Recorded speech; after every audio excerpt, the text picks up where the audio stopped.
Hi everyone, welcome back to my mini blog. So এখানে আমি গেছিলাম মেয়েকে ডাক্তার দেখাতে, কারণ মেয়ের হেলথ কন্ডিশন খুব খারাপ ছিল।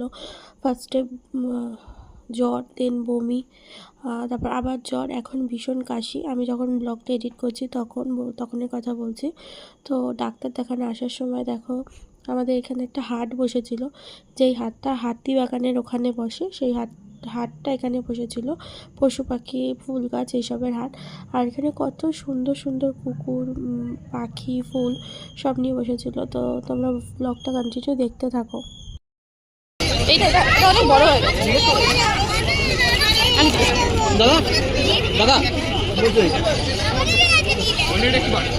কত বললে?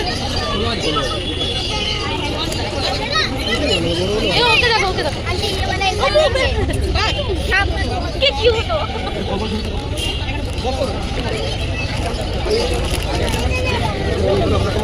ও এটা বের করে কোনটা দোকান? এই দেখ ওকে দেখ, খুব রাগি। তার ওদিকে দেখি কি আছে। পার্সোনালি ভালোবাসি, কিন্তু ক্যাট একদমই ভালোবাসি না। আর গাছের প্রতি আমার শখ আছে, বাট মেনটেন করতে পারি না, তার ফলে গাছ মরে যায়। তো যাই হোক, আমি টাম জিজ্ঞেস করে এসেছি পাখির। আমি কুকুর নিতে পারবো না, কারণ গলু এখন অনেক ছোট, লোমের খুব ব্যাপার থাকে, আর আমার ভয় লাগে, স্পেশাল আমার ভয় লাগে। সো বাটের দাম আর স্পিচ জোড়া 450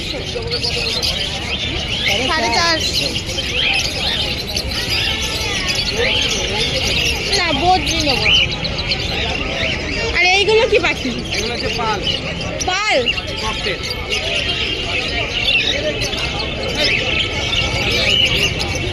কম সম করবে না? একটু কম করলে তাহলে স্পিচ নেব। 450 জোড়া। বললো সব নেবে, কুকুর নেবে, পাখি নেবে, ও সব নিবি না শেখাবো। পরের সপ্তাহে আসবো, এসে পাখি নিয়ে যাব। কুকুর নেওয়া যাবে না, কারণ আমি ভীষণ কুকুর, বিড়াল এগুলোতে ভয় পাই, পাখিতে কোনো ভয় নেই। আর নেব হচ্ছে ফুল গাছ নিয়ে যাবো পরের সপ্তাহে এসে। এই সপ্তাহে আমি প্রিপারেশন নিয়ে আসিনি, আর গলুকে নিয়ে এত কিছু নিয়ে যাওয়া যাবে না। সো বাড়ি যাই আমি।